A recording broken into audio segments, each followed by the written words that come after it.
श्री रविदास जी का नाम सुना होगा, बहुत बड़े महान भक्त हैं रविदास, संत रविदास जी है ना। तो काशी के ब्राह्मणों ने विरोध किया, इनको पूजा नहीं करनी चाहिए, ठाकुर जी की पूजा करने का इनको अधिकार नहीं।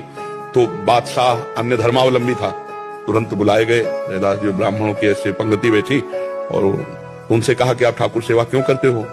उनका हमारे ठाकुर वो करवाना चाहते इसलिए ठाकुर सेवा करते हैं। तो ब्राह्मणों ने कहा तुम मतलब शास्त्र विरुद्ध तुम आचरण करते हो और राज्य में बहुत बड़ा अनर्थ हो जाएगा। तो वो अपने भाषा से समझाया। तो उन्होंने कहा हमारे ठाकुर जी जब चाहते हैं तो हम ठाकुर सेवा करते हैं, अगर वो मना कर दें तो मैं कभी सेवा न करूं। बोले अब उनकी नजर में तो विग्रह हैं, तो ठाकुर जी कैसे? तो बोले तुम्हारी बात समझ में कैसे आएगी कि तुम्हारे लिए ठाकुर जी राजी है सेवा के लिए? बोले वहां दूर सिंहासन रख दो और तुम मंत्रों से बुलाओ और हम ऐसे बुलाएंगे, अगर हमारी गोद में आ जाए तो जान लेना ठाकुर जी सेवा।